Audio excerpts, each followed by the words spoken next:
Support for the Will Cain Show podcast comes from our friends at Rocket Mortgage by Quicken Loans. Let's talk about buying a home for a moment. Because of rising interest rates, there's a lot of unpredictability when it comes to buying a home these days. It's causing a lot of anxiety with folks. Well, our friends at Quicken Loans are doing something about that. They're calling it the power buying process. Here's how it works. Quicken Loans will verify your income, assets, and credit in less than 24 hours to give you a verified approval. This gives you the strength of a cash buyer. Then, once you're verified, you qualify for their all-new exclusive Rate Shield approval. First, they'll lock your rate for up to 90 days while you shop. Now, here's the best part. If rates go up, your rate stays the same. But if rates go down, your rate also drops. Either way, you win. It's the kind of thinking you'd expect from America's largest mortgage lender. To get started, go to rocketmortgage.com/will. Rate Shield approval only valid on certain 30-year purchase transactions. Additional conditions or exclusions may apply. Based on Quicken Loans data in comparison to public data records. Equal housing lender. Licensed in all 50 states. NMLSconsumeraccess.org number 3030. This is the Will Cain Podcast on ESPN Radio. When something unprecedented happens, you have to ask why. If every former player and every NFL analyst tells us that Le'Veon Bell's Pittsburgh Steelers teammates are out of line, they can't believe they're injecting themselves between Bell and his money. If everybody's condemning what Reuben Foster and Marquise Pouncey and Ben Roethlisberger has to say, well, if you have the slightest bit of curiosity, if curiosity is the slightest bit of your nature, you have to ask, why? It's the Will Cain Show on ESPN Radio and the ESPN app, SiriusXM Channel 80, and on TV on ESPN News. You can give us a call, 888-SAY-ESPN. It's 888-729-3776. Coming up on today's show, I'm going to give you my Super Bowl picks. Trust me, you're going to want to hang around for that one. I'm going to ask you this question as well. What would Nick Foles have to do to create a quarterback controversy in Philadelphia? How well would he have to play to get the Eagles faithful to start chanting Foles instead of Wentz? But we start today in Pittsburgh. And it's time for Straight Talk, brought to you by Straight Talk Wireless. Best phones, best networks, no contracts. Why? Why would Bell's Steelers teammates do something so unprecedented? Why would they all speak out against Le'Veon Bell? If everybody, from Teddy Bruschi, who you just heard in Doug Brown's SportsCenter update, or Louis Riddick, who's been all over ESPN airwaves, if every former player and every analyst tells you, what the hell are they doing? Doesn't the next question follow? Why are they doing it? Why is Ramon Foster saying what he's saying? Why is Marquise Pouncey? Why is Ben Roethlisberger speaking out of turn? I'm going to give you 4 reasons, 4 potential reasons why you're hearing from Le'Veon Bell's Pittsburgh Steelers teammates in ways you rarely hear teammates talk about each other's contract negotiations. Number 1. If you read between the lines, in fact, if you read it on its face in black and white, quite literally, several of Bell's teammates feel like what's being offered to him, his franchise tag, his $15 million, is a fair deal. They're paying for less, he's passing up on more. This is a lot of money, and to them, it's time to take it. Here's Ramon Foster, Steelers offensive lineman. You throw some of that on my contract. That's how I feel about it is, in the ultimate team sport, we've created a league of individuals in a sense. And I know the league is all about get your money, get paid. I love it. But my perspective is a whole lot different now. I'm in year 10. This guy, what is Le'Veon about to go into year 7? You're not getting younger, so win it, get paid next year. Still stunning to hear a teammate talk that way. It's still stunning to hear somebody as candid as Ramon Foster is there. And it's still stunning to hear somebody talk about a teammate the way Foster's talking about Bell there. But still, okay, fine. So let's say Ala Villanueva, Ramon Foster, and let's say a handful of other Pittsburgh Steelers are like, I'm not getting paid what you're passing up. I'll never make what you're going to be offered. Let's say that a third of that team thinks this is an incredibly fair deal. Well, you know what? That's not unique. That happens on every team. That happens in most contract negotiations. That can't be what's different here. That can't be our why. So let's move on to number 2. They feel lied to.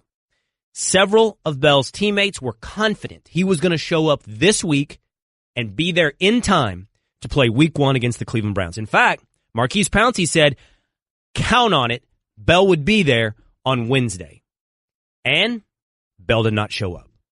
So they felt lied to and were made liars of. Here's Maurkice Pouncey, Steelers offensive lineman. I just felt confident that he was going to come, but now that he didn't, obviously, it's Le'Veon over the Steelers, and we're the Steelers, and we're going to play as the Steelers. Now when it's game time and you know that you have $14 million looming out there and you're still not hearing your team really wants you here, it's just at this point, we got Connor. I think we're just all grown up to finally accept things at some point, and you're just like, all right, you know what? If you don't want to be here, it is what it is, and hold out 10 weeks. It's totally fine with us. Like, as a team, we're totally fine. It takes 11 guys, not just one. So they feel lied to. They feel made a fool of. They feel like they were told they can count on Bell, and they couldn't count on Bell. Still, guys get lied to all the time, in every walk of work, every walk of life. So if it's not just that they feel like he has a fair contract, number one, what they were lied to, number two, what else is there? I offer to you number 3, the Kawhi Leonard scenario. In most contract negotiations, it's between ownership and the players. The thing that's being sacrificed is a little bit of now for a little bit of later. Money now, games now, all to be paid off later. But still, within the same building, wearing the same colors, wearing the same logo. This is different because Bell's not negotiating for a new contract with the Steelers. Bell's not holding out. Instead, Le'Veon Bell is neglecting to show up to preserve his market value for another team, for a different set of colors, for a different logo. He's selling Ramon Foster's, Maurkice Pouncey's, Ben Roethlisberger's present for some other team's future. They can't tell themselves this all works out in the long run for everyone involved. What they see is it may work out for Le'Veon, but it doesn't work out for us. That, I think, is what's different. That is the Kawhi Leonard scenario. That is asking them to sacrifice, not for a teammate, not for their long-term future, but to sacrifice for another team. Still, I feel like there is something more. I don't think it's just that they think he has a fair contract, 1. I don't think it's just they feel lied to, 2. I don't even think it's just they feel like there's no long-term benefit to them in this standoff, 3. I think 4, there's something more. There's something more, and I can't give you what it is. There's something more between Le'Veon Bell and his teammates. There's some bad blood. You can't convince me that this is a locker room that was cohesive last season, from the anthem issues to the bickering, from the Facebook Live postings to the suspensions. There's something more. These are not teammates that wanted to have Le'Veon Bell's back. I can't tell you what it is. I can't prove to you that there's bad blood. But all I can tell you is when there's something unprecedented, when teams act a certain way, a way that you're not used to hearing from others, you have to ask why. You may not always get the answer, but you know there's something odd and off here. This locker room is different.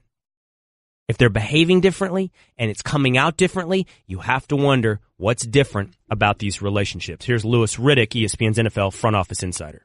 I'm surprised that they're going so public with it. I'm surprised that everybody is speaking about another man's desire to secure his long-term future as publicly as they are. I think that's very distasteful, quite honestly. If it's such a team sport, then just talk about the team. Don't talk about yourself stacking his money on top of yours, how he makes 7 times as much as you. Don't start talking about that. Just talk about the game. Talk about the Browns. So I tell you what, you go to the Cleveland Browns, and they wind up and smack you in the mouth and win this football game, there's going to be some people talking about a whole bunch of other things other than Le'Veon Bell.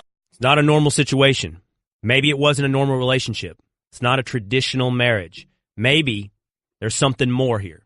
Maybe there's something more in this relationship between Le'Veon Bell and the Pittsburgh Steelers. That's Straight Talk, brought to you by Straight Talk Wireless, nationwide coverage on America's largest and most dependable 4G LTE networks. By the way, Louis Riddick's going to be joining us here in about 20 minutes. We'll talk about Le'Veon Bell, and I want to talk to him about this as well.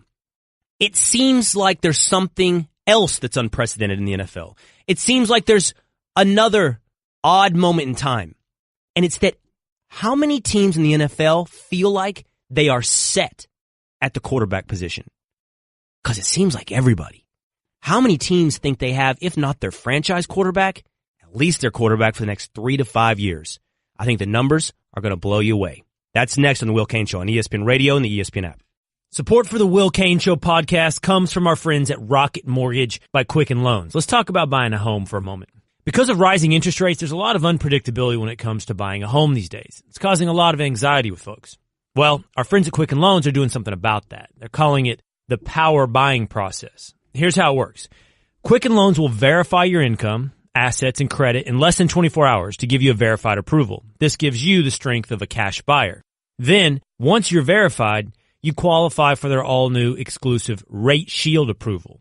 First, they'll lock your rate for up to 90 days while you shop. Now, here's the best part. If rates go up, your rate stays the same. But if rates go down, your rate also drops. Either way, you win. It's the kind of thinking you'd expect from America's largest mortgage lender. To get started, go to rocketmortgage.com/will. Rate Shield approval only valid on certain 30-year purchase transactions. Additional conditions or exclusions may apply. Based on Quicken Loans data in comparison to public data records. Equal housing lender. Licensed in all 50 states. NMLSconsumeraccess.org number 3030. We think the Steelers made a compelling offer, but in his mind, the Steelers didn't do enough to keep him. And make no mistake about it, he will not be in football shape when he shows up because you can't simulate that when you're out working out on your own. $853,000 per week. But at this point, it's bigger than business. Muy caliente, very spicy, what's going on with the Steelers and Le'Veon Bell. It's a little disappointing, but what are we going to do? The greatest thing that ever happened to this is Connor's gotten a whole lot of reps. It's his choice, it's his contract, it's his business. You don't mess with that. How many teams in the NFL think they're set at the quarterback position? If not a franchise quarterback, set for the next 3 years. I think you're going to be shocked at the numbers. That coming up in just a moment here on The Will Cain Show on ESPN Radio and the ESPN app, SiriusXM Channel 80, and on ESPN News. But I'm asking you, why? Why are Le'Veon Bell's teammates talking in ways that everybody says you never hear pro athletes talk about each other this way? You never hear, and you never should hear, guys, question each other's money, their contracts. I've given you 4 reasons. 1, they feel like it's a fair contract. The franchise tag's fair value. 2, they feel lied to. They thought Bell was going to show up. They thought he'd promised he was going to show up. 3, I think they think he's sacrificing their present for some other team's future. He's preserving his market value to sign with some other team next year. And 4, you can't convince me there isn't something more in that locker room. Some kind of bad blood, some kind of unprecedented feelings that explain these unprecedented actions. Brian from Kentucky, you're on The Will Cain Show. Hey, Will, how's it going, man? Good. What's up? Okay, I have a 5th reason. Is it possible, if you notice, most people that are speaking out are veterans, is it possible they think the window of opportunity to win, because they were really good last year, that their window of opportunity to win is really narrowed, and that they maybe only have 1 or 2 years, and without Le'Veon there, it takes that away? Could that be a 5th reason? I think that's the 3rd reason, honestly, Brian. Thank you for the call. I think they feel like their moment is now, yes. I think any Steeler fan, any Steeler player realizes their window is now and their window is closing. And they got to capitalize on the now. And to see Bell sell the now for a future that only includes him, right? Whatever he's preserving himself for on the market only benefits him and whatever team it is that signs him. So I think that actually fits into my 3rd reason. But I just got to tell you, when you hear Ben Roethlisberger give Bell's credit to the offensive line, when you hear players talk up James Conner, the running back that could replace Bell, fill in for him while he's gone, I'm telling you that's more. It's even more than questioning his contract. It's questioning his value. It's questioning his contribution. It's talking up the unproven in Conner. I'm telling you that number 4, there's some kind of bad blood, something deeper, something unprecedented in that locker room. The Will Cain Show on ESPN Radio is presented by Progressive Home Insurance. Protecting your small business is a big deal. Cover what you've worked so hard for. Visit progressivecommercial.com. Last week, might even have been 2 weeks ago. What? I see hand talking.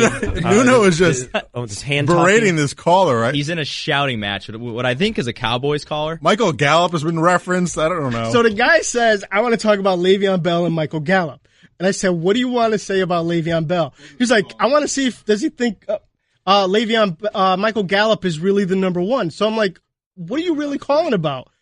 He was like, well, the Dallas perspective on Le'Veon Bell. I'm like, what are you talking about? So you're doing a secondary show over there? You're over there berating callers and yelling at them in your spare time? Like, if he tells me this is why I want to talk about Michael Gallup, I'll put him on there. Like, hold on, we have another caller. What? Just take this call. All right. Who's mystery guest? You're on the Will Cain Show. Well, here's the thing, Will Cain. You know, I'm sitting back doing a little prep and getting ready for the Monday night game, and I hear you talking about the lack of importance of one Le'Veon Bell, and I'm sitting in my office just losing my mind. Like, there's a reason, Will Cain, that the guy touched the football 406 times last year. It's because he's important. And there's also a reason that all the Steelers are upset because he's not there, because they realize how important he is. So your disdain for Le'Veon Bell is like driving me crazy right now, big fella. Well, hold on. Calm down. I want to make sure you prep right for Monday Night Football, because if you're distracted and hearing half-truths, you're going to be all cattywonked here. I won't want you messed up like that. I want you on that booger mobile on the sidelines just knocking it out of the park. You got it wrong. I didn't say he wasn't important. What I said is this, Booger, and I actually want your perspective on this.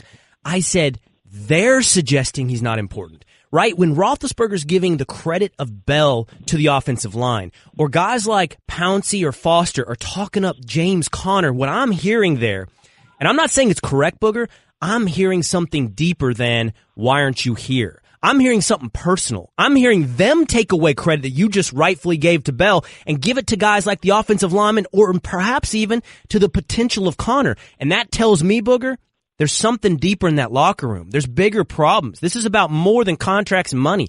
These guys and their relationship with Bell is at question for me.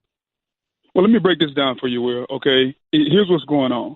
They realize that they need him, and the fact that he's not there is going to hurt their ability, maybe not to beat Cleveland, but throughout the season. And they see this could be a long game play for Le'Veon Bell.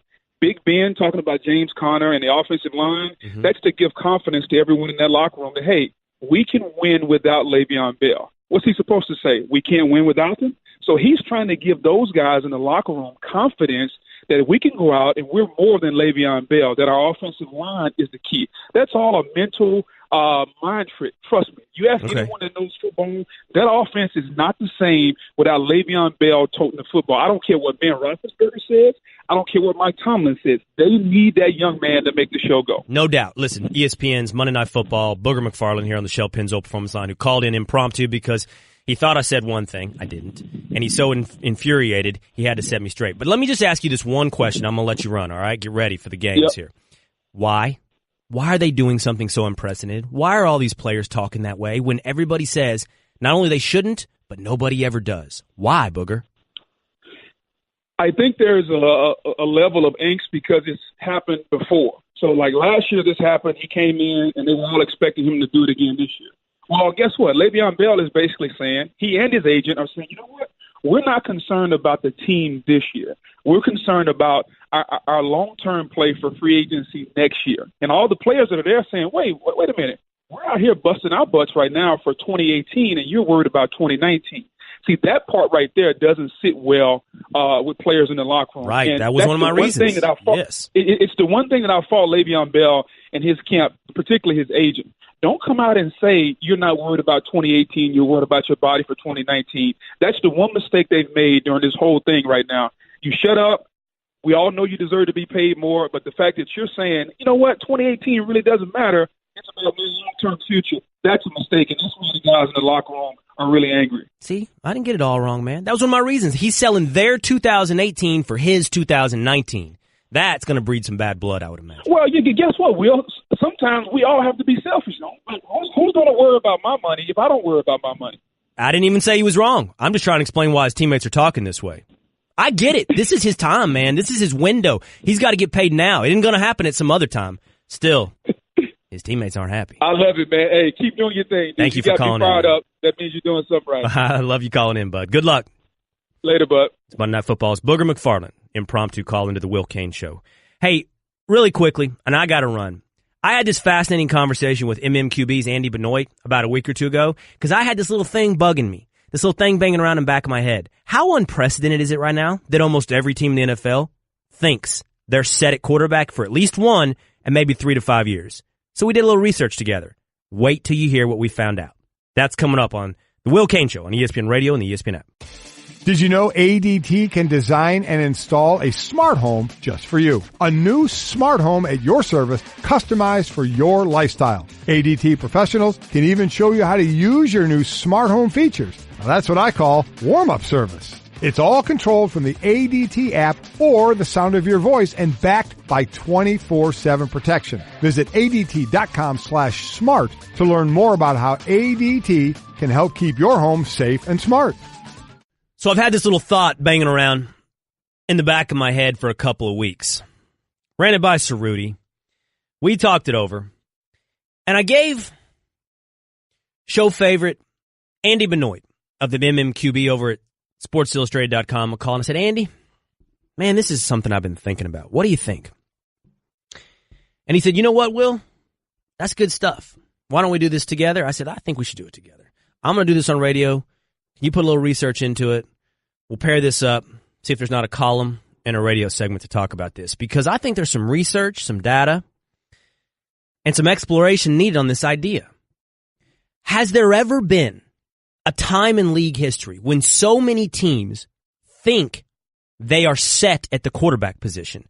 Has there ever been a time when, whether or not you're projecting out 1 year, 3 years, or 5 years, the vast, and I mean vast majority of the league believes they have, if not their franchise quarterback, potentially something that can cover their needs for 3 to 5 years? Because if that's true, and if it's unprecedented, what does that mean for the market? What's it mean for quarterbacks next year coming out in the draft? What's it mean for Teddy Bridgewater, who might want to find himself a starting position a year from now? What's it mean for anybody looking to start over at the quarterback position? So here's what I found. First, as I back of the enveloped it, I went through the league, and 100% of the league, and this seems kind of obvious, didn't take that much research to figure out, 100% of the league feels like they are set for the 2018 season. There's been no major injuries, and we couldn't find a team that could go all in on Teddy Bridgewater to make him their starter today. So that's fine. That's fine and dandy. For 1 year, everybody feels like they're set. But what if you carry it out 3 years? How many teams have either a franchise quarterback in-house, a young guy they've drafted, a vet that they can count on for the next 3 to 5 years? And what I came back with was approximately 75% of the league has that guy. Now, it doesn't mean they're right. It doesn't mean it's going to pan out. And obviously, injuries and failure can happen. But as they sit today, 75% of the league thinks they're set at the position. In fact, I could only find 6 teams in the NFL who you could say 3 years out, with some level of comfort, will be looking for a franchise quarterback. I believe those teams are the following: the Miami Dolphins, the New York Giants, the Jacksonville Jaguars, the Denver Broncos, the Cincinnati Bengals, and the Tampa Bay Buccaneers. Now, Andy Benoit over at Sports Illustrated wrote this up, as I said, and you should go check it out. It's sportsillustrated.com or si.com, and his column is under the MMQB vertical at that website. He identifies 6 teams as well, but the only difference with Andy is he has the Titans as one of the teams who could possibly be looking for a quarterback within 3 years, and he doesn't include the Jaguars. I think the Titans are committed to Marcus Mariota. I think they're going to ride him into the future. But it's really fascinating when you put this into buckets. And then Andy does that. He says there are 5 teams who have an elite quarterback who will be 35 years or older. But every one of those guys, from Brady to Rodgers to Rivers and Breeze, are playing as good or better than they were 7 or 8 years ago. And with guys like Brady pushing the retirement horizon further and further back, are you comfortable saying the San Diego Chargers, a.k.a. the Los Angeles Chargers, won't be quarterbacked by Phillip Rivers in 3 years?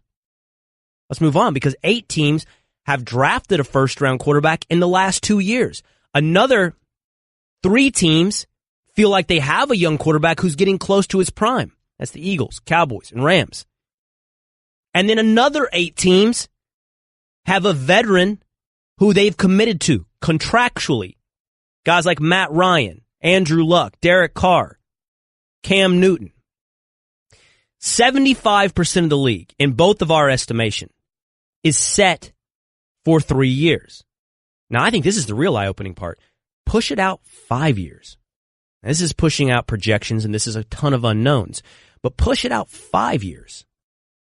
And I think you could look at close to 50% of the league thinks they've got their guy, thinks they have a franchise guy that will be with them in 5 years. So the question I asked Andy was this: is this unprecedented? Is this back of the envelope check marking it off? Are these percentages different than in the past? And the answer he and the staff over at MMQB came back with was yes. Not since 2012 has there been this high a percentage of teams who thought they had their guy. And he points out in 2012, 1 year later, everybody's belief was different. So you play a little football, the blinders come off, you find out who guys are, and circumstances change. But I think it adds one more fascinating question. If 75% of the teams think they're set at quarterback, what do you measure that against? Because it's not Matt Stafford against Aaron Rodgers, right? It's how good are you against somebody else's defense? So if your team feels like we've got a quarterback that can get us the sufficient amount of points against defenses, are we set? Or do you have to have a quarterback who's better than somebody else's quarterback? See, I think it's like inflation. You may think you're set at quarterback, but if he's the 20th best, you're not going to stand pat. You're going to go back to the draft.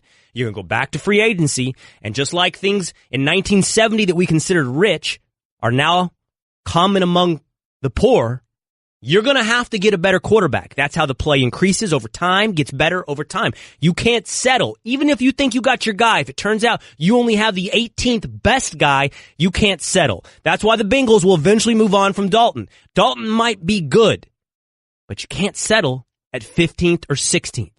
Inflation drives it up. You got to draft again. You got to go to get a new guy. Andy Benoit's going to jump on with us in the next hour. We'll go over the research, go over what we learned from that, what it means for quarterbacks in the future on the free agent market or coming out in the draft. By the way, Golic and Wingo will be live from Green Bay tomorrow in advance of Bears-Packers matchup, part of ESPN Radio's Fall Football Tour, brought to you by Ice Cold Dr. Pepper, the official drink of Fansville. Coming up, I'm going to give you my playoff predictions, and buckle in, boys and girls, my Super Bowl predictions. You're going to love them. Next on The Will Cain Show on ESPN Radio and the ESPN app. It's time for my NFL picks of the year. Tonight, you have Eagles-Falcons to kick off the NFL season. So that means all of us today in sports media have to lock in our long-term predictions. I'm not scared. Here we go. These are your picks for division winner and Super Bowl. Let's start in the AFC. The champions of the AFC will be AFC East. The New England Patriots. If you're going anywhere else, you're just trying too hard. How about AFC North?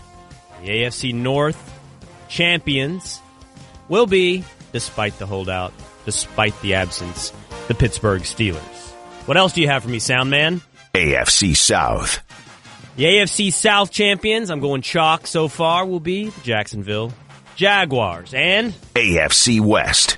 The AFC West champions will be the Los Angeles Chargers. Let's move on over to the NFC. In this division, NFC West. How am I supposed to toss to the sound? What am I supposed to say? Transition, Will. You don't have to say it. Yeah, I want to go. You somehow made it incredibly uncomfortable. In the NFC West. NFC West. Or in this division. You don't NFC say it and then West. hit the button. That's not how it works. How do you do it? You hit the button and then move on. What, the what? Hit the sounder. Say it. Button. I just love how you dropped that last vowel. Button. Button. Panama. The winners of the NFC West will be the Los Angeles Rams. And in this division, NFC South, the winners will be I have to look at my notes, New Orleans Saints. Two more. NFC North, The Minnesota Vikings. And the winners of NFC East will be the Philadelphia Eagles. Now, for your wild card teams in both conferences. We don't have any sound for this. Thank God. I'll tell you what. I'm going to toss to it, and then you say it in the sound voice. Wild card. Okay, Bubba? In the AFC wild card, it will be the Houston Texans and the Baltimore Ravens with their wild card entry fees paid. And in the other conference, it will be wild card.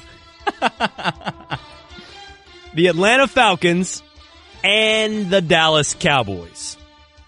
Oh, shocker. Now, for your Super Bowl participants. I really do mean this. I am being serious about these despite the levity. We don't have a Super Bowl one, so let's do this one with Nuno.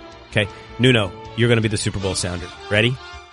Your participants in the Super Bowl will be the Los Angeles Chargers and the Dallas Cowboys. Thank you very much.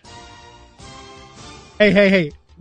Are you betting on this? I bet my ass on it. Well, what's the payout? Like a payoff? Like you have to put something on this. On your prediction, on your Cowboy Charger prediction. I don't know. Yeah, I mean, happiness happiness? Yeah, we want you miserable as hell. Do you get odds? Do I get odds? I mean, any of these predictions are poor against the field. Mondays are gonna be so good.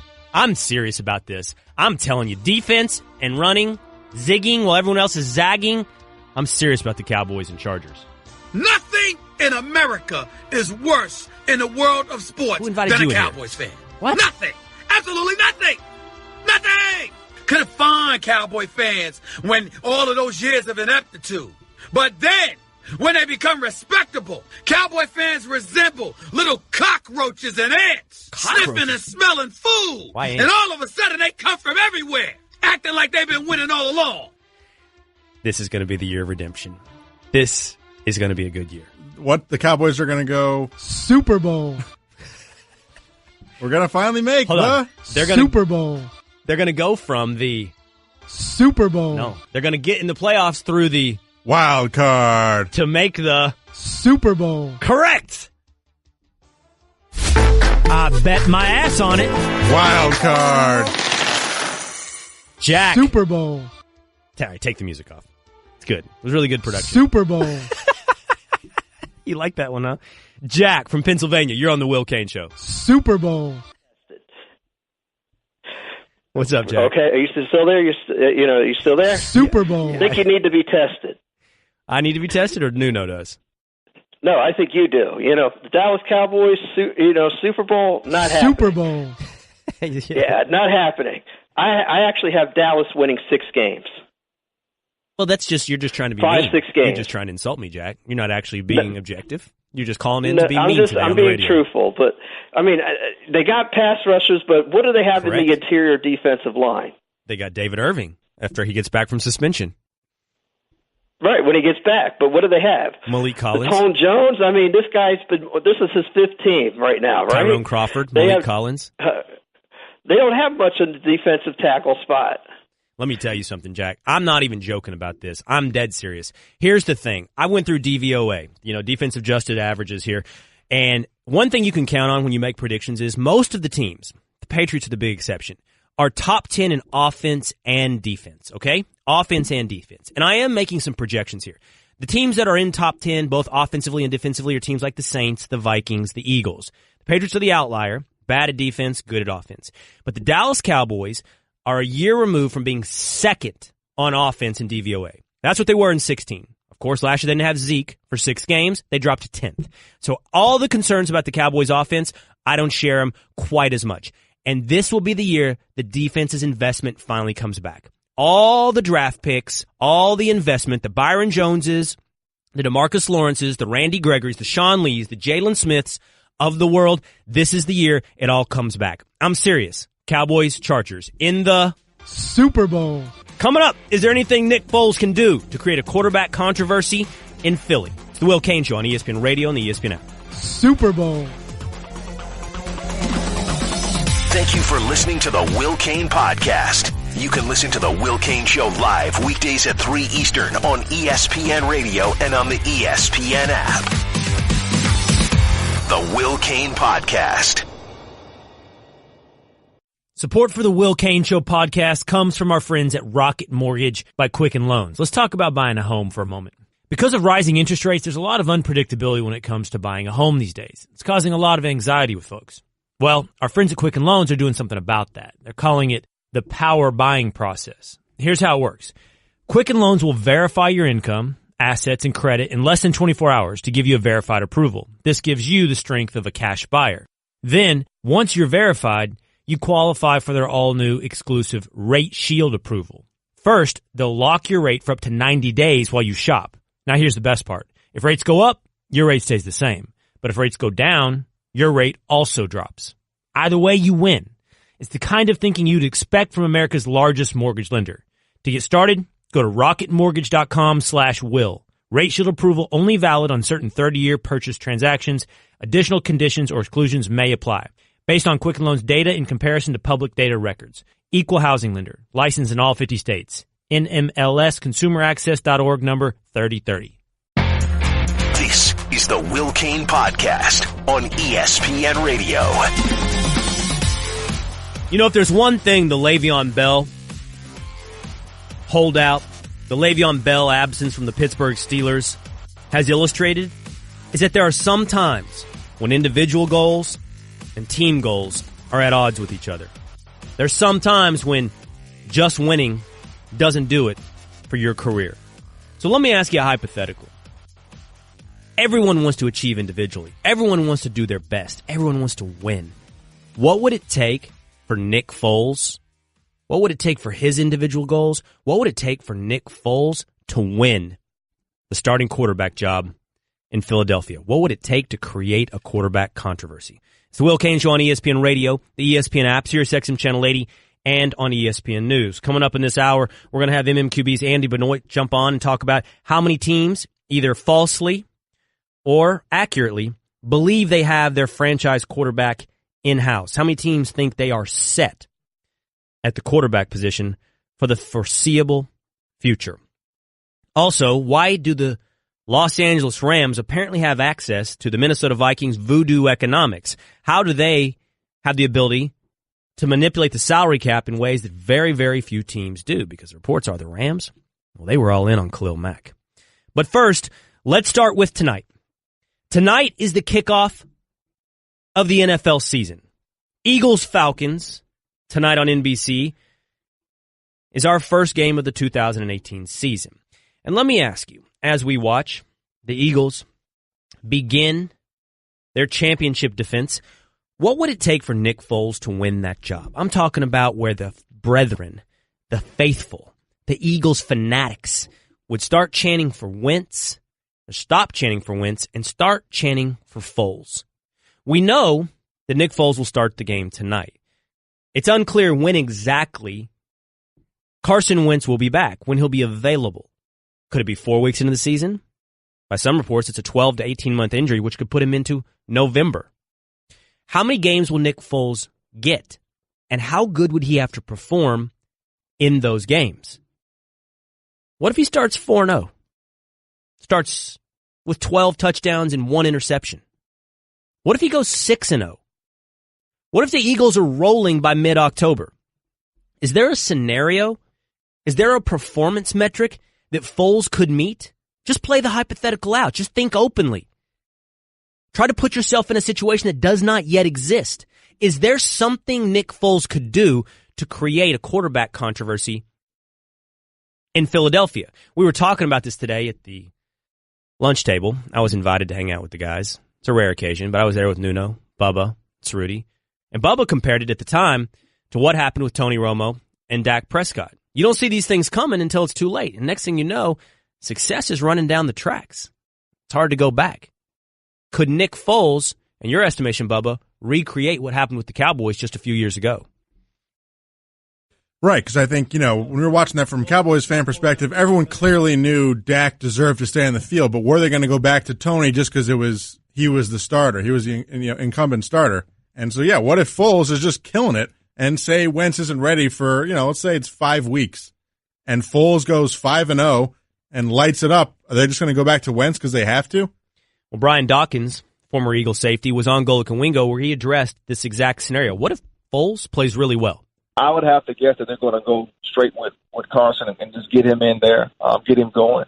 But at the same time, like that team is rolling, and they put a substantial, wins in the win column and all, and they're grooving. It's not just wins, but I'm talking about they're really, really grooving. The offense is flowing. They're putting up 30 and 40 points a game. And that's going to be a tough decision for them to make. I don't think it will be tough. If I'm answering the question, there's nothing Nick Foles can do. There is no amount of performance. There's no touchdown to interception ratio. There's no wins, losses. There's no points per game or quarterback rating that's going to allow the Eagles to avoid moving to Carson Wentz when he is healthy. I mean, hell, Nick Foles won a Super Bowl. If that didn't do it, you telling me that an awesome performance in Week 5 is going to do it? The difference between Tony Romo and Dak Prescott is that Carson Wentz is still the quarterback of the future for the Eagles.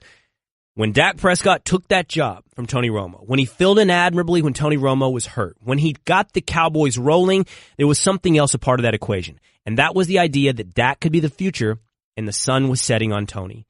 That doesn't exist for Foles and Wentz. Wentz is still on the way up. There's more promise, there's more hope, there's more future with Wentz. And if winning the Super Bowl doesn't create the controversy, I don't think anything in the first 5 weeks of the regular season will. What's up, Bubba? So then Wentz is back in. So let's say on this scenario, Foles is 5-0. They put Wentz in for Week 6. What if it's just a disaster, or it just struggles Week 6 and 7? You have to ride him the rest of the year though? I think you got to ride him for a while. His leash has got to be longer than 1 week. It's probably a month. But here's the fascinating thing: these questions aren't just hypotheticals. These questions aren't just out there scenarios that we're back the enveloping. Because there's something going on in Vegas. There's something concerning with insiders. Because I'm going to give you the championship odds, the Super Bowl odds as they exist today coming out of Vegas. And the Philadelphia Eagles right now are 14-1 to win the Super Bowl. That's below numerous teams, including the Houston Texans. The Houston Texans come in at 12-1. Here's your odds right now. The New England Patriots are 6-1, best odds to win the Super Bowl. The Saints, the Steelers, and the Rams are all 10-1. And then the Vikings, the Jags, the Chargers, and the Texans are all 12-1. That leaves the Eagles down the list at 14-1. What's up, Nuno? Why are you mad? No, I'm mad. But don't you think that has to do with the fact that the Eagles are in the NFC and there's more parity in the NFC than the AFC? So if the Texans knock off the Steelers and somehow the Patriots lose a game, like that opens up, for them.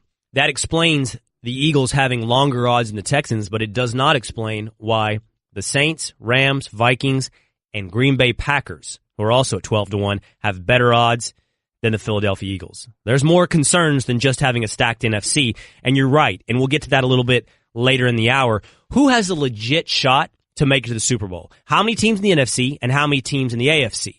But we've been talking a lot about who's the best. What about who's the worst? I was listening to the Stephen A. Smith show a little bit earlier, and I heard this from a caller in to that radio show. Who are the 2 worst teams in the NFL? If you were in a survivor pool, who would you go against every week? Sorry.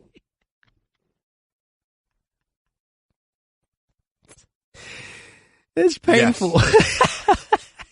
Just got to hear it again. Who are the 2 worst teams in the NFL? If you were in a survivor pool, who would you go against every week? What? Say it again. I think you have to cut out the question. Sooner or later, we got to cut the question out and just play the back half. Who are the 2 worst teams in the NFL? If you were in a survivor pool, who would you go against every week?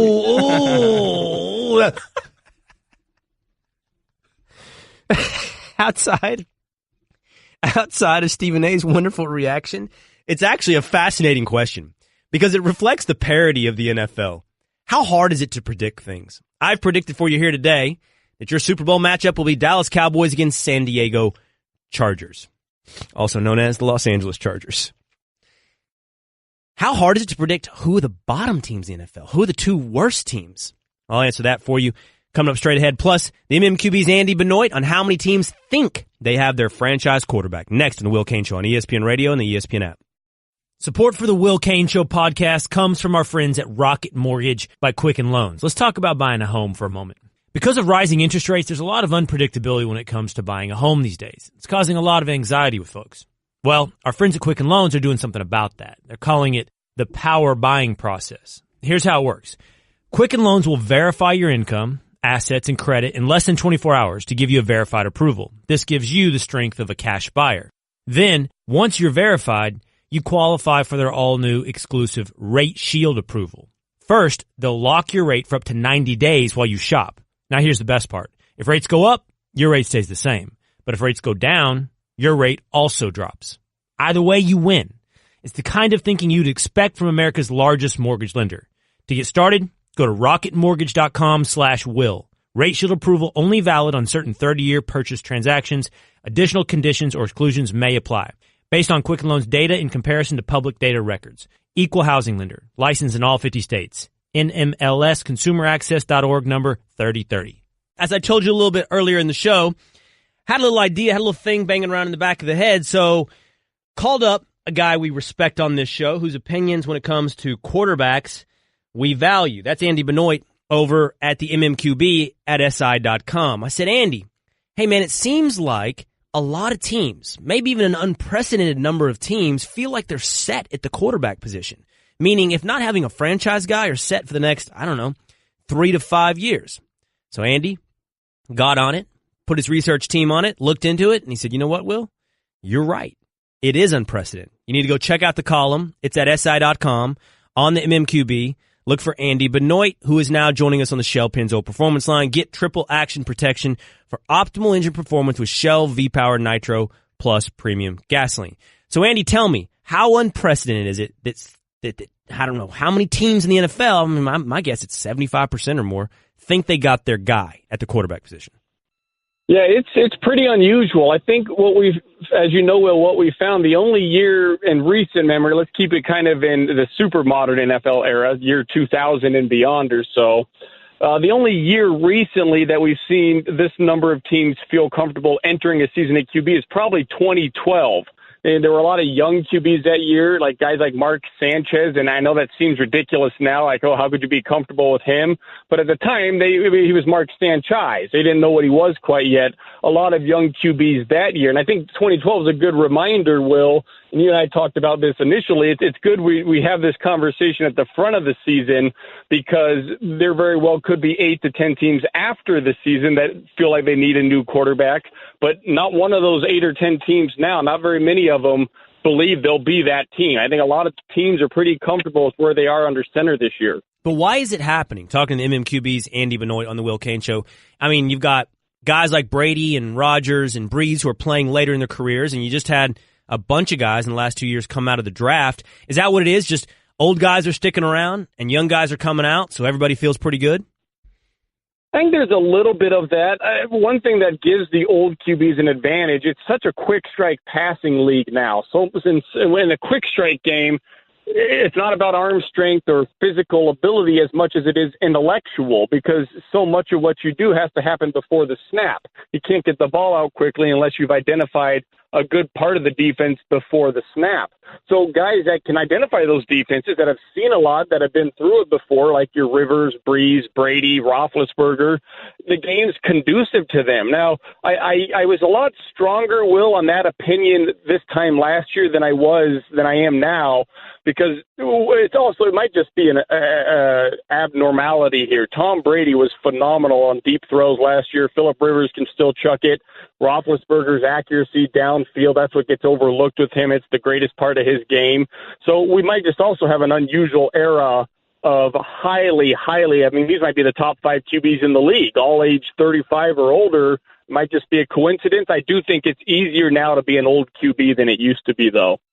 Talking the MMQB's Andy Benoit on the Will Cain Show. We partnered up to figure out, to research, and explore how many teams, and is it unprecedented, think they have their franchise quarterback, or if not franchise, set for the next 3 years. Both of us came back with something like 6 teams. If you look out 3 years, you can only identify about 6 teams who may be moving on from the guy that they have right now.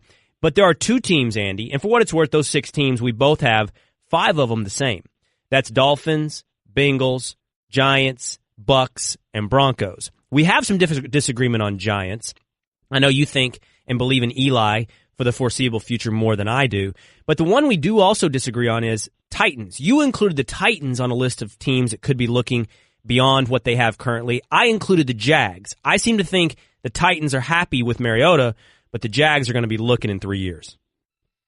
Yeah, and I can certainly understand that. And the Jags they told us that's how they feel because they gave Bortles a new contract, but it was not a super long-term contract. It's a relatively conservative deal on both sides there. So I think Bortles understands that reality, and the Jags do as well. Let's remember, though, he played well at times within the context of their scheme last year, that power running scheme down the stretch last year. So my guess is they would be more optimistic about him than outsiders would. But we agree in the general premise. With Mariota, Will, he's fascinating to me because when you put on his tape, his film, in a vacuum, when you're watching his physical traits, he was better as a rookie than he was in year 2 and in year 3. So which you could say he has regressed in some regards the last few years. And I think that's what has the Titans concern. Not many teams make a head coaching change coming off a divisional round playoff appearance, and they changed Mike Mularkey out, and I can almost guarantee you the reason why is they said, hey, your power running scheme, it might work to a certain degree, but it's not developing our young quarterback. We need something different. And I don't know if Mularkey, maybe he balked at the idea, whatever it was, but they went out and found a different coach and then an offensive coordinator who will change things for Mariota. So Matt LaFleur, that's a new coordinator. He's here to rework Mariota, no question about it, what they're doing schematically and then mechanically with Mariota. Go to mmqbsi.com, find this article that Andy and I worked on together. I don't even know how to ask you this last question, and I'm down to not much time, but I feel like I have to. So let's see if we can figure this out together because it's going to be a mess of a question. If everybody thinks they're pretty good at quarterback, obviously the wheels can come off, like you said. In 1 year's time, the truth can be revealed about many of these guys. But it also raises a second question. If you're okay with your quarterback situation, but you have only the 17th or 18th best quarterback, do you feel like you have to participate in an arms race, like inflation? Do you ultimately end up going, well, yeah, Andy Dalton's okay, but he's not as good as Roethlisberger, he's not as good as Luck, and we're going to have to improve because everybody else is so much better? What do you think, Andy? That is an age-old philosophical question. What's harder to find, a true star quarterback or a decent QB and then a bunch of true stars around him? And people have different philosophies on that. Dalton's a great example because I've had this conversation with people from the Bengals before. They know what he is, and they know what he can and can't do, and they realize we have to have a great team around a guy like that. That's why we draft tight ends and wide receivers and running backs in the first round every year. We get offensive tackles. We don't draft defense until the second or third round generally. The Bengals know that. That's just their approach. Now, we could debate how well it's worked for them or not. I am more open. I would have said again this time last year where I would have said you need the star QB, just try to hit on that, you'll be fine. But we saw what the Eagles did with Nick Foles, the Jags with Blake Bortles, the Vikings with Case Keenum. I'm more open to the discussion that football might be a two-way street with this whole quarterback and everybody else conversation. It might be more like that than it was, or at least than I realized last year. Okay, it's the MMQB's Andy Benoit. Again, go to SI.com, click on this article. Man, I've enjoyed partnering up with you on this. You did a great job. I look forward to working together more in the future, Andy. Yeah, I would love to. I enjoyed this too, Will. All right, take care, man. Again, go check it out at SI.com, MMQB. Coming up, a surprise team apparently was in the running for Khalil Mack. The Rams. How? And why don't more teams go all in like the Rams? The Will Cain Show on ESPN Radio and the ESPN app. So vaping is pretty popular right now. No ash, no odor, no brainer. But sometimes it's hard to find a satisfying vape that's simple and convenient. So Blue, who introduced vaping to the world, is now introducing My Blue. MyBlue gives you all the satisfaction with none of the hassle. Just click and go. With MyBlue's easy-to-use one-click liquid pods, you can switch between flavors in seconds. You have a range of delicious flavors to choose from. Just 20 minutes to charge, and you're set all day. Plus, it comes with a free limited lifetime device warranty called MyCare. Ready to make the switch? Try MyBlue today at myblue.com. Not for sale to minors. Warning, this product contains nicotine. Nicotine is an addictive chemical. Man, do the Los Angeles Rams know when to go all in. Reports were they were all in on Khalil Mack.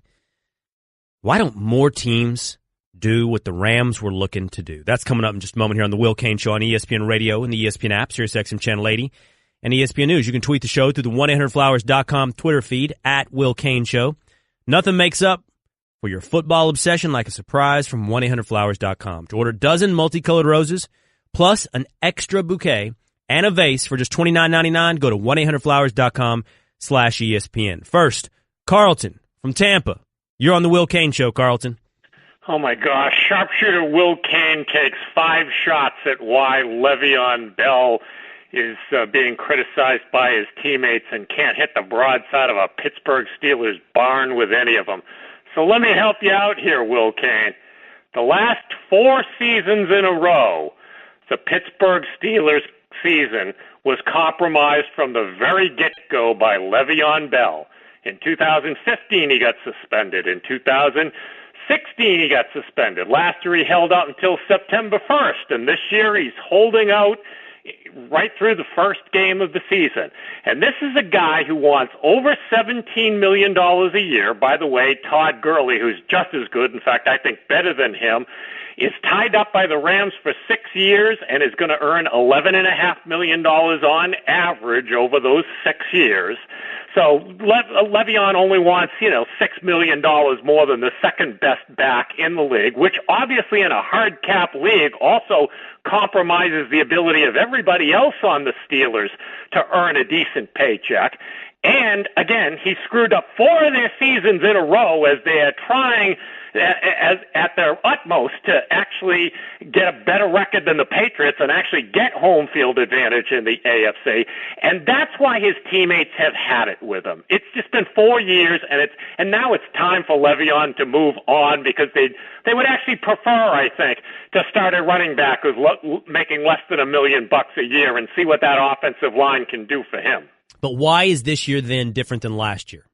It's the 4th year in a row. And his absurd contract demands, which these guys, including Khalil Mack, who just got his ridiculous, pay package from the Chicago Bears, who think that it's only about them. In a hard cap league, it's never only about them. Because if they get more, somebody else has to get less on that roster. I don't think Le'Veon Bell has a clue about it, nor do I think he cares. And I think throughout his career he's demonstrated he's all about Le'Veon and not about the team. Hey, Carlton, really quickly, who's in your top 5 man's man actors? Who's a guy's guy actor that makes Carlton from Tampa's top 5? Oh, my gosh. I have thought about something like that in a long Come on, time. Carlton. This seems right in your wheelhouse. I would think you'd have a name right off the bat. Guy's guy. You can go back as far as you want. Well, way back when, it was guys like John Wayne. Oh, man, I draw blanks on names. I am Steve a numbers McQueen? guy. Steve McQueen, maybe? Yeah. He would be one of them way back when as well. How about Burt Reynolds? Yep. How about Burt Reynolds? He got a little foo-foo there at the end, but I suppose he would qualify. All right, great Ed call. Harris nowadays, a guy like Ed Harris. Ed Harris, really? Yep. Right. Guy's guy. Yeah. All right. Oh, and then Christopher Walken. You know. See, now you're rolling. A minute ago you were drawing blanks. Now you're pulling out a list of 5. It takes me a while on names. Numbers I got at the top of my head. By the way. I'm going to lay it out here for you so you can criticize me in the future, too. Okay. Surprise team of the two teams. Surprise 2 teams of the year. Cleveland Browns in the AFC and the Tampa Bay Bucks in the NFC. And it's both because they got quarterbacks that are way better than all you analysts think they are. All right. Thanks for the call, Carlton. I don't think you're crazy on the Browns. I do on the Bucks. In fact, our man, Stephen A. Smith, who Carlton enjoys that program as well, was asked a question a little bit earlier. Who is the worst two teams in the NFL. Who are the two worst teams in the NFL? If you were in a survivor pool, who would you go against every week? That's difficult, as you can hear from Stephen A's reaction. I think one is very, very easy. See, the NFL with its parity makes it impossible to predict. In fact, I'll give you my predictions once again coming up here in a little bit on the Will Cain Show. I'll give you my Super Bowl predictions. I'll give you my division winner predictions. But parity makes this thing a crapshoot. Parity makes this thing almost impossible. Last year, the Philadelphia Eagles were the 16th most likely, according to Bill Barnwell's rankings a year ago, 16th likeliest to win the Super Bowl. Of course, they are your Super Bowl champions. This year, he's got teams like the Cowboys down around 15th, 16th, 17th. You cannot predict this with any level of accuracy. Of course, that's not going to stop us from making our predictions. But it works on the other side of the equation, too. How hard is it to pin down the worst two teams in the NFL? I'm comfortable with one prediction, and one of them was a playoff team last year. The Buffalo Bills, I feel fairly confidently, will be one of the worst two teams in the NFL. But after that, you start searching. Could it be the Denver Broncos? Could it be, despite Carlton's insistence, the Tampa Bay Buccaneers? Nuno, didn't Stephen A. come up with the Oakland Raiders as potentially one of the worst teams in the NFL this coming year? He did say the Raiders. He said the Redskins. I don't know why on that one. I think you have to mention the Jets. Terrible offensive line, terrible defense. What's up, Nuno? By the way, knowing Carlton, you guys, even though you're both on the Browns, he's on them because of Tyrod Taylor, not because of Baker. All right. Well, I think there's a multitude of reasons, including Todd Haley, that you should consider the Browns as a sleeper favorite. Over under when Haley is announced as the interim head coach this year. You think he's going to be the one to take over? I do too. Yeah. I already told you I didn't think he was going to make it through the season. Or that if he was going to, they're going to have to be on pace to win 9 games to keep the job. All right, coming up, the Los Angeles Rams were all in, apparently, on Khalil Mack. Just couldn't get the deal done. What do the Rams know that everybody else seems to be missing? And how many teams in the NFC and the AFC can actually make it to the Super Bowl? It's the Will Cain Show on ESPN Radio and the ESPN app. The Los Angeles Rams were reportedly all in on Khalil Mack. I was reading a fascinating article over at The Ringer by our man Kevin Clark about the model, the secret to the Philadelphia Eagles roster building, their success. And in that, it talks about all the different zigs the Eagles are doing while the league zags. It's not just that they have a young quarterback on a rookie deal.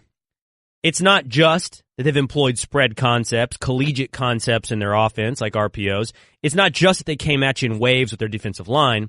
It's all of these things. But there's a fascinating quote in there by Les Snead, the GM of the Los Angeles Rams. He says, the Eagles obviously knew their timeline and were ready to take advantage of that timeline.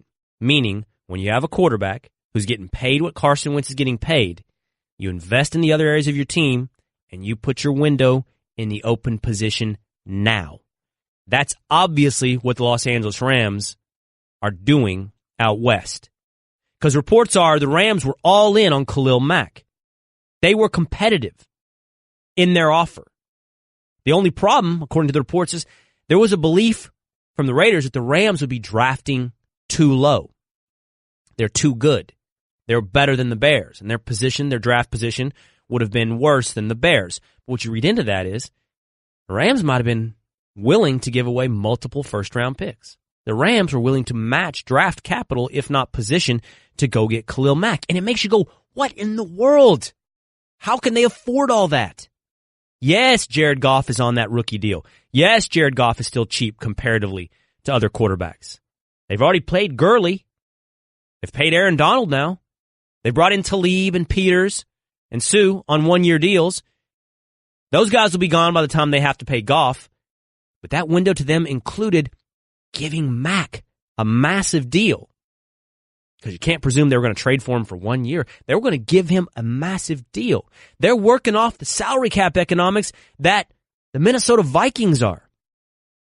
Everyone else is out here running around trying to figure out how to afford one guy on either side of the ball, not two, not Derek Carr and Khalil Mack. And the Rams are over here loading up all over the board. their window's now.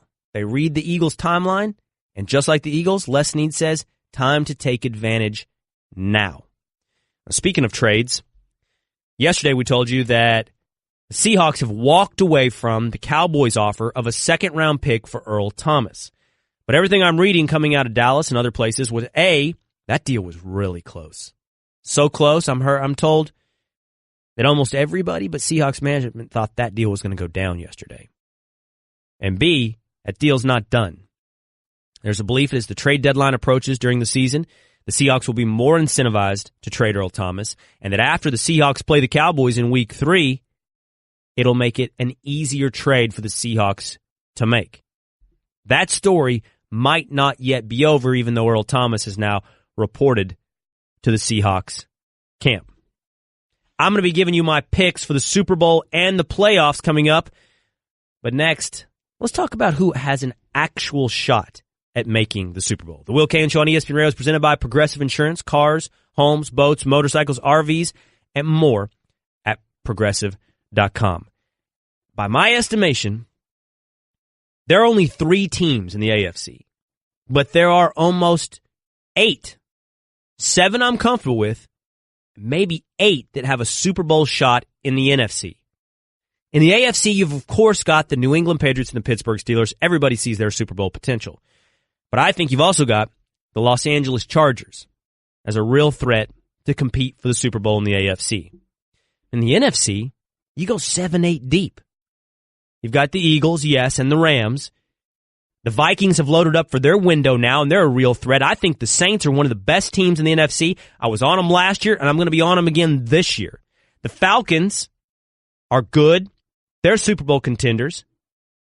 I believe the Cowboys are Super Bowl contenders.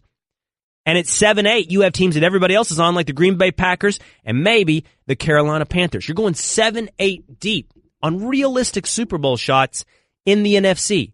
Only 3 deep in the AFC.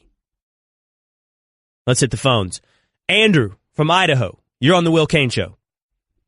Hey, Will, thanks for taking my call. So I was going to ask, everyone's talking about the Rams going all in. What if Goff, falls back down to earth, and what if he, declines? Just kind of like the Raiders did from 2 years ago, or the all-in dream team from the Eagles a few years back when they signed all those free agents. Yeah. Why are we so sure the Rams are going to be good?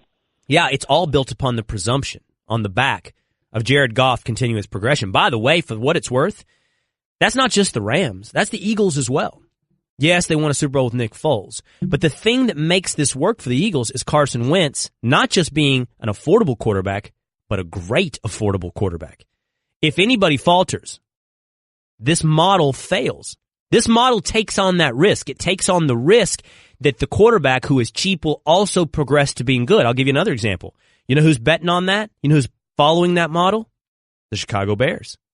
They're already in on Trubisky progressing and building the team around him.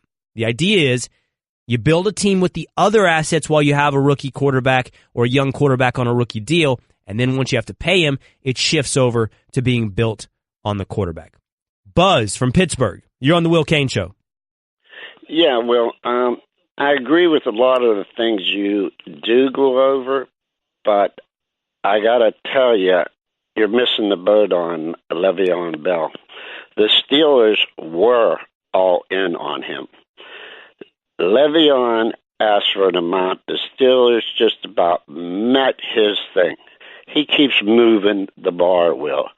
You don't report the facts about how he was offered $70-some million over 5 years, guaranteed $45 million in the first 3 years, which is what he asked for, $15 million. I'll tell you, he Buzz. moves the bar, Will. I hear you, One Buzz. more thing. Yeah, One more thing. Go ahead. You're talking about the teammates with him.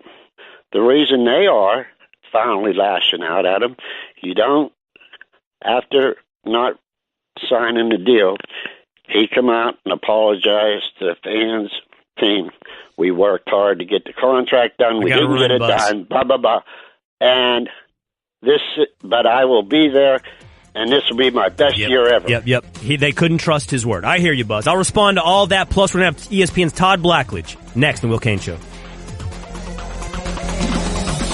Thank you for listening to the Will Cain Podcast. You can listen to the Will Cain Show live weekdays at 3 Eastern on ESPN Radio and on the ESPN app. The Will Cain Podcast. Support for the Will Cain Show podcast comes from our friends at Rocket Mortgage by Quicken Loans. Let's talk about buying a home for a moment. Because of rising interest rates, there's a lot of unpredictability when it comes to buying a home these days. It's causing a lot of anxiety with folks. Well, our friends at Quicken Loans are doing something about that. They're calling it the power buying process. Here's how it works. Quicken Loans will verify your income, assets, and credit in less than 24 hours to give you a verified approval. This gives you the strength of a cash buyer. Then, once you're verified, you qualify for their all-new exclusive Rate Shield approval. First, they'll lock your rate for up to 90 days while you shop. Now, here's the best part. If rates go up, your rate stays the same. But if rates go down, your rate also drops. Either way, you win. It's the kind of thinking you'd expect from America's largest mortgage lender. To get started, go to rocketmortgage.com/will. Rate Shield approval only valid on certain 30-year purchase transactions. Additional conditions or exclusions may apply. Based on Quicken Loans data in comparison to public data records. Equal housing lender. Licensed in all 50 states. NMLSconsumeraccess.org number 3030. This is the Will Cain Podcast on ESPN Radio. Why? That's the question we should be asking. Why are Le'Veon Bell's teammates doing something unprecedented? Why are they speaking out against their teammate and his contract? And my picks in the NFL this year for Super Bowl and division winners. That's coming up on the Will Cain Show on ESPN Radio, the ESPN app, SiriusXM Channel 80, and on ESPN News. Give me a call, 888-SAY-ESPN, 888-729-3776. But we start today in the world of college football. ESPN's college football analyst Todd Blackledge posted this on Twitter a little earlier this week. He says, I say this every season, so take it for what it's worth. I think preseason polls in college football are a joke, and don't believe there should be any polls at all until the first week of October. After a month of games, injuries, suspensions, etc., true contenders and pretenders can come into focus. Todd Blackledge now joins us on the Shell Pennzoil Performance Line. By the way, Todd's calling Penn State Pitt this Saturday night on ABC. So, Todd, when you look at the results from week one in college football, what are the ones that made you send out this tweet? What are the ones that made you think, man, these polls are just a joke? Well, maybe joke is a little too strong. Here's my deal with preseason polls. And I used to be an AP voter, and I quit because I hated doing a preseason poll, because I think when you do a poll in the preseason, the only thing you have to go on is how a team finished, how many starters they have coming back, maybe how they did in their bowl game, and everything else is just projection. And I get that. But I know just from being a part of a team and being part of really good teams that chemistry is such an important part, and you don't know what a team's personality and chemistry is until they get through August, until they play a few games, and you really see what they're all about. I mean, you could have 22 starters back, but one team from one year to the next, the personality changes from year to year. So that's why I say that about the preseason polls. Now, as you go through the early part, people just go, they go haywire after one game or after two games. My game is a perfect example. I had Miami LSU in week one. So, Miami comes in 8, LSU comes in 25. Nobody knows how good either one of those teams are for real. Miami was 10-0 at one point, got to number 2, lost 3 games in a row. So they start this year based on what they have coming back at number 8. Well, they didn't play very well, obviously, in that game. But does that mean that they should plummet, as far down as they did? And LSU breaking in a new quarterback, their defense played outstanding. Their quarterback, did a really nice job in his first game running the show, and they take a huge jump up. Are they that good? I don't know. I'll have a much better idea about LSU, especially when they lost one of their best players to injury in that game, Caleb Chason, when they go to Auburn and play in a couple weeks. So my whole thing is just let the teams play for a month or so, And then that's when the first poll should come out. I know it's never going to be that way, but to me, that's one of the cool things about the college football playoff poll is they wait until, late October to release their first poll. ESPN's college football analyst Todd Blackledge here on the Will Cain Show. But Todd, look, I've heard people talk about polls the way you're talking about them right now, and you're undoubtedly right. We know so little, and we are holding out polls as though they're certainty. And you're right, the inaccuracy is inevitable. But I've also seen people argue that there's a more serious cost, that it influences the debate, the voting, the end result of who makes the playoffs. Do you think it has a more serious impact than just being inaccurate? I don't know that it does as much as it used to, because I think with the playoff and the fact that the playoff poll comes out when it does, I think that is a pretty good measure. And that one, can change from week to week. It's not a build-on thing. I think that's one of the problems with the way the polls used to be, is there was always that sense of a team started at 24. I mean, how far can they really climb by the time the season ends? But with the college football playoff rankings coming out when they do, and it changes, each week is a new poll or a new ranking unto itself. I think that's pretty good. I think the people that are, or the teams that are affected by the polls in general, I mean, you look at the group of five kind of teams, they're always going to start out down in that 20 to 25 range. And UCF, they climbed all the way to number 6 when it was all said and done at the end of last year. But that was, there was a magical year. There was a whole Scott Frost angle. Typically, Mackenzie Milton was an elite player, but typically those teams, it's very hard for them to move if they start that far down, to move significantly during the course of the season. So I think even for them, it might be better off to let them play and let other teams play and see, who looks for real. Okay, so setting aside polls and our accuracy on those early in the season, again, talking to Todd Blackledge, ESPN's college football analyst here on the Will Cain Show.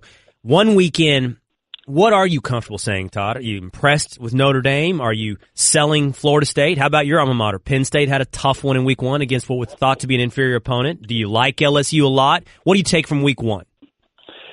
Well, I think a couple things that I took from it. I think that Dwayne Haskins, is going to be okay. Ohio State's going to be fine at quarterback. Everything that they thought that he would do maybe differently than J.T. Barrett in terms of stretching the field from a passing standpoint, to go along with everything else that they have talent-wise, I think is legit.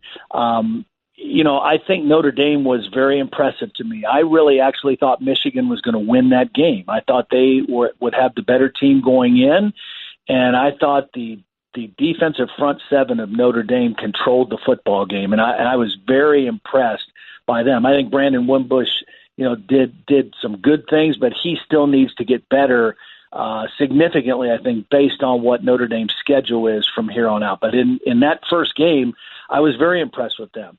I was impressed with both Auburn and Washington. Even though Washington lost the game, I thought they played very well and played, in most cases well enough to win in a game of that magnitude that was basically in Auburn's backyard. I thought Auburn's defensive line showed out. And, we talk a lot about Clemson's defensive line and Ohio State's defensive line, and certainly Notre Dame's played well against Michigan. But I think Auburn's defensive line is going to make them, they're going to be a difficult team to beat all season. And as their offensive line gets better, if they improve during the course of the year, they've got a quarterback that could be elite in Jarrett Stidham.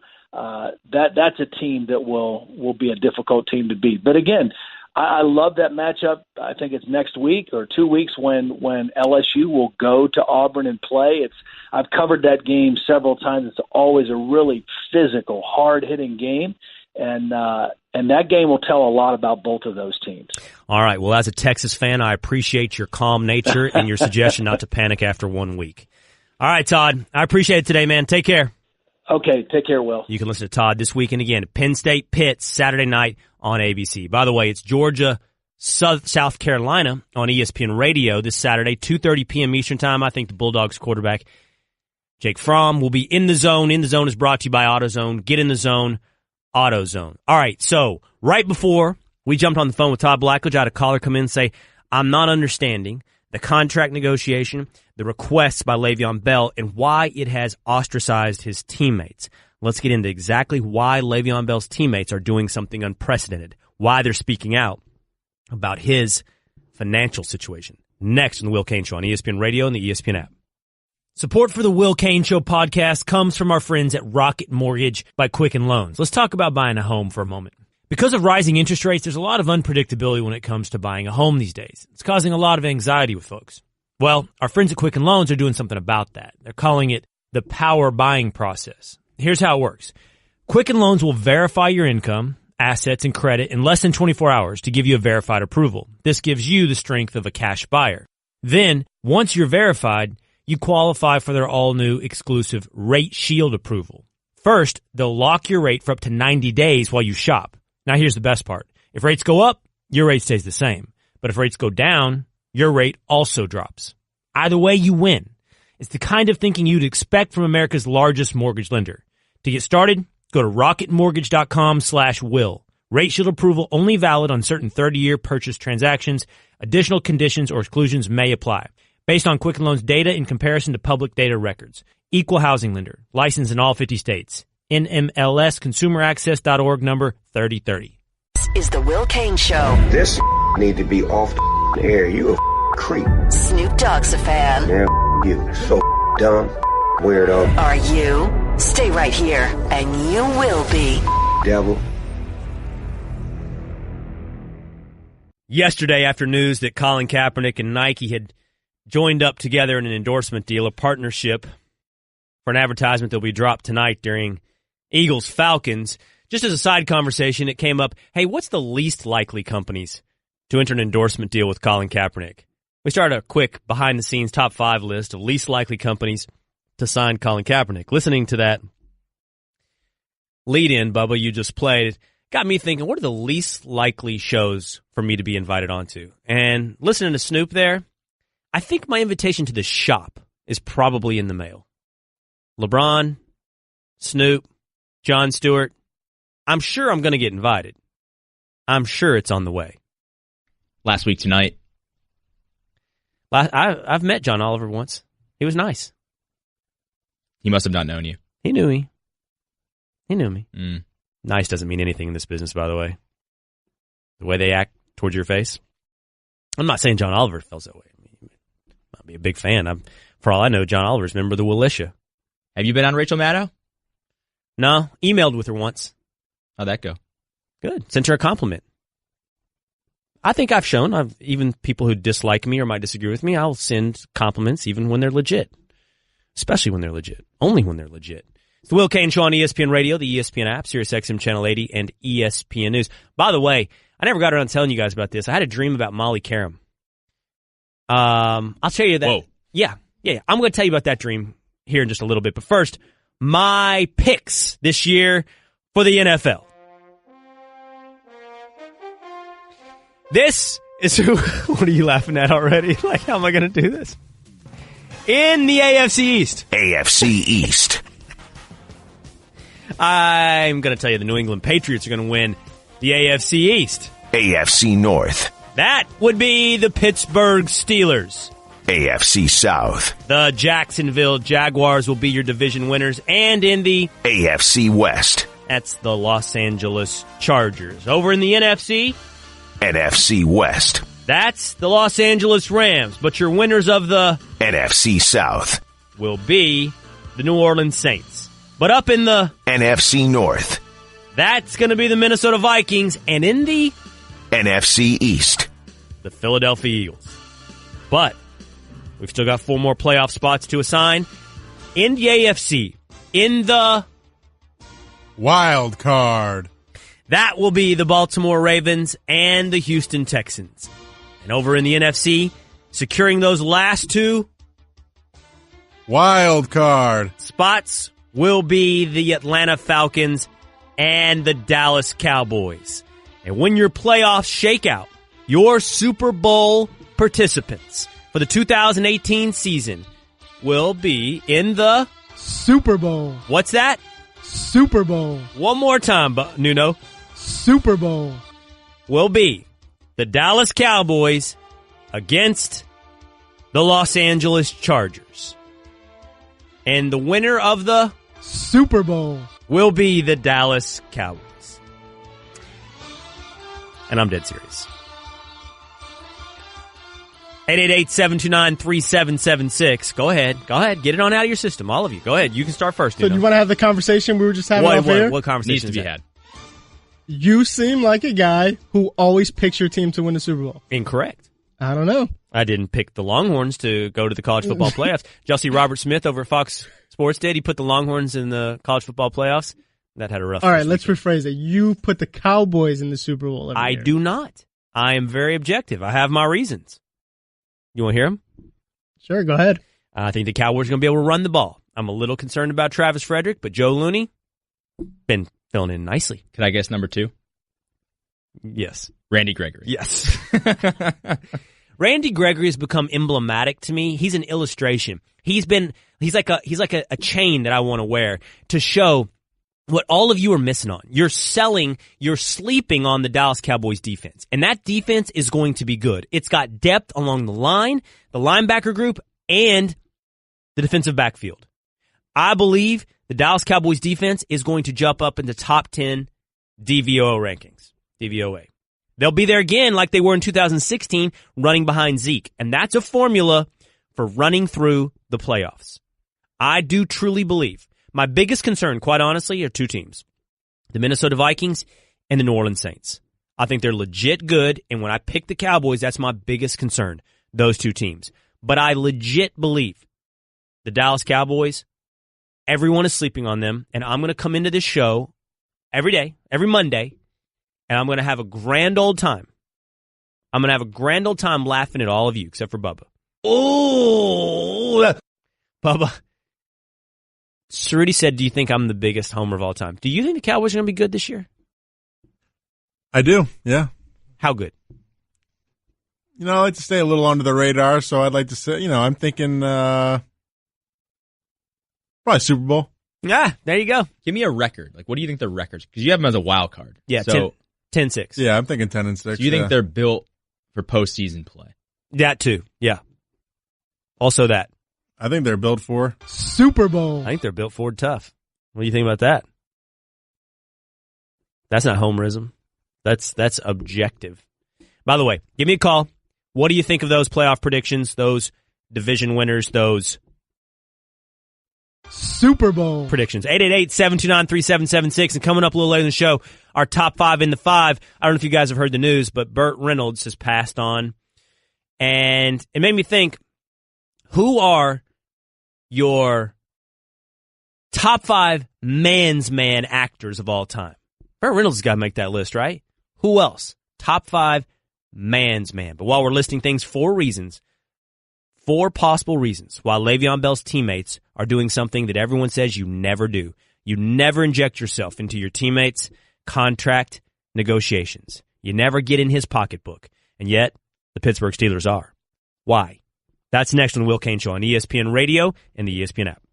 Did you know ADT can design and install a smart home just for you? A new smart home at your service, customized for your lifestyle. ADT can even close your garage door while you're at your kid's soccer practice to help keep criminals and critters on the sidelines. Now, that's what I call goal-keeping service. It's all controlled from the ADT app or the sound of your voice and backed by 24/7 protection. Visit ADT.com/smart to learn more about how ADT can help keep your home safe and smart. It's unprecedented to hear teammates talk the way Le'Veon Bell's teammates are talking, to call out Le'Veon the Bell. I said Le'Veon the Bell? Oh, no. Pull that for Friday. The way they are when it comes to his contract negotiations. So why? Why are they doing it? I've given you 4 reasons why they're potentially speaking out against their teammates. That in just a moment here on the Will Cain Show on ESPN Radio, the ESPN app, SiriusXM Channel 80, and ESPN News. But let's hit the phone lines. I've given you my playoff picks, my Super Bowl picks. Let's hear from you. Gary in South Carolina, you're on the Will Cain Show. Hey, Will, just calling in to let you know, man, I'm a big Cowboys fan too, but I hate to break your heart. They're not going this year. They're 1 year away, one more draft. But the teams that will be in the Super Bowl this year will be Minnesota. Dalvin Cook's coming back, really going to help their running game. Cousins will be just good enough to get them there.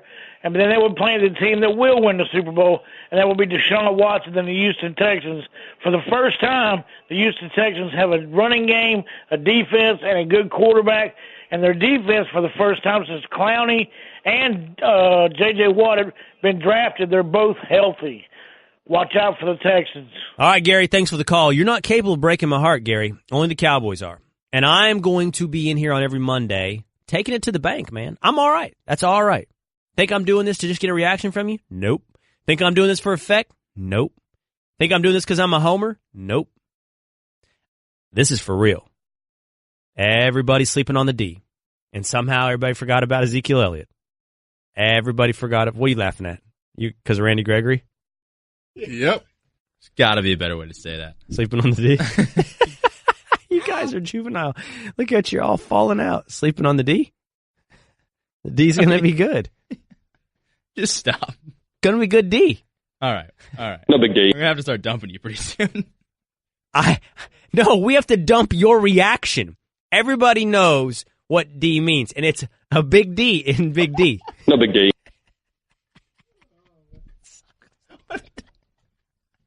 Keith from North Carolina. Keith, what's up, man? Save us. Keith, North Carolina, you're on the Will Cain Show. Go, Keith. Hey, thank you for having me on. I'm a diehard Cowboys fan myself. I live here in Charlotte. I would love for you to explain how we're going to win and take it all the way to the playoffs, because just looking at this schedule, I mean, I don't see how we go above 8-8 just looking at our schedule alone. And not to mention, I mean, I'm going to the game on Sunday against Panthers. I don't see how we get by them. And like I said, I mean, I'm a diehard Cowboys fan. I named my dog Moose, for crying out loud. So, I mean, please explain how we're going to do it. I'm truly And also, okay. How did you bypass Falcons? How did I bypass what? The Atlanta Falcons, because they look mean this year. Oh, I got them in the playoffs. I got them in there. I think the Falcons are going to be good as well. I'm not as afraid of the Falcons as I am the Saints and the Vikings. Hold on, okay, Keith, don't go anywhere yet. Okay. What kind of dog do you name Moose, though? Like a Chihuahua? He's an Akita German Shepherd. Mm-hmm. All right, there you go. You thought a Cowboys from North Carolina named his Chihuahua Moose. Right. Right. All right, Keith, here you go. And listen, man, I'm a believer on inside out. I'm a believer in lines, offensive and defensive lines. And the Cowboys are set at both the offensive and defensive line. It's not there aren't questions. There's questions for every team in the league. Obviously, with Travis Frederick out, that hurts. And with David Irving out for the first 4 games, that hurts. But I believe still in 2 things: running the ball and defense. The Cowboys will be able to do both. They are going to be able to run the ball. And everybody seems to have forgotten the way they were 2 years ago with Ezekiel Elliott and Dak Prescott. And they're going to be able to get back to that. I don't care who's playing receiver. I'm not a believer in having a big-time, highly paid receiver and needing that to get to the Super Bowl. I think you pound the ball down people's throats over and over and over. By the way, for what it's worth, we'll talk about this tomorrow. Ezekiel Elliott is the number 1 pick in the fantasy draft for me, and I think he should be over Gurley and Bell and everybody. He's going to go absolutely nuts this year.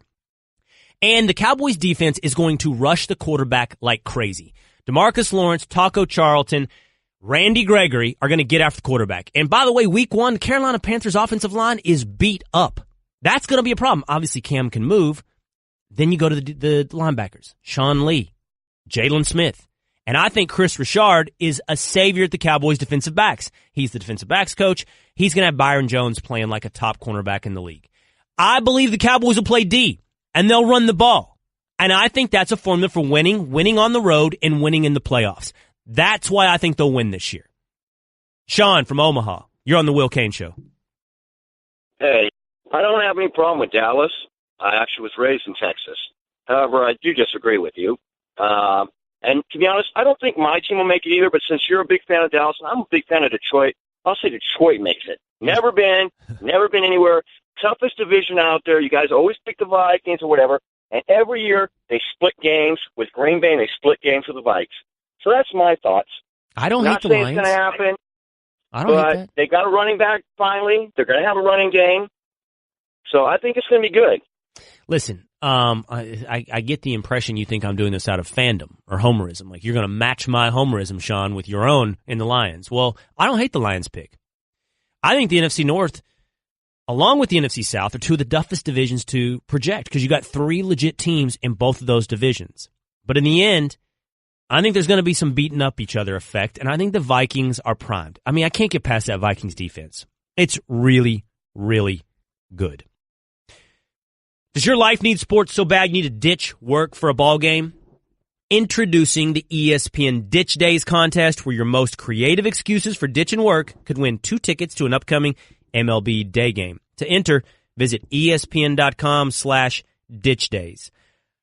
This kind of stuff right here, this is unprecedented. I think we're a very good offense. Football is the ultimate team sport. One person doesn't make or break you. So, I'd like to say that the linemen are more important than any skill position player, including myself on this team. So, we're more than this offense is more than just one guy. Now that's Ben Roethlisberger talking about Le'Veon Bell. Our own Monday Night Football's Booger McFarland called in and said, no, that's happy talk. That's what every quarterback has to say. But this other stuff isn't. I'm going to give you 4 reasons why I think Le'Veon Bell's Pittsburgh Steelers teammates are speaking up. Why they are causing everybody, from Louis Riddick to Teddy Bruschi, to say, that's not what you do. Number 1, they think it's a fair deal. They think playing for $15 million on the franchise tag is a fair deal for a running back. Here's Ramon Foster, Steelers offensive lineman. You throw some of that on my contract. That's how I feel about it is, in the ultimate team sport, we've created a league of individuals in a sense. And I know the league is all about get your money, get paid. I love it. But my perspective is a whole lot different now. I'm in year 10. This guy, what is Le'Veon about to go into year 7? You're not getting younger, so win it, get paid next year. But there's a lot of players out there that their teammates think are already getting a fair deal, and they don't begrudge them asking for more. So that brings us to number 2. They think Le'Veon lied to him. They thought they could count on him. Marquise Pouncey came out and said he'd be there Wednesday. He wasn't. So they feel betrayed. Here's Pouncey. I just felt confident that he was going to come, but now that he didn't, obviously, it's Le'Veon over the Steelers, and we're the Steelers, and we're going to play as the Steelers. Now when it's game time and you know that you have $14 million looming out there and you're still not here and your team really wants you here, it's just at this point, we got Connor. I think we're just all grown up to finally accept things at some point, and you're just like, all right, you know what? If you don't want to be here, it is what it is, and hold out 10 weeks. It's totally fine with us. Like, as a team, we're totally fine. It takes 11 guys, not just one.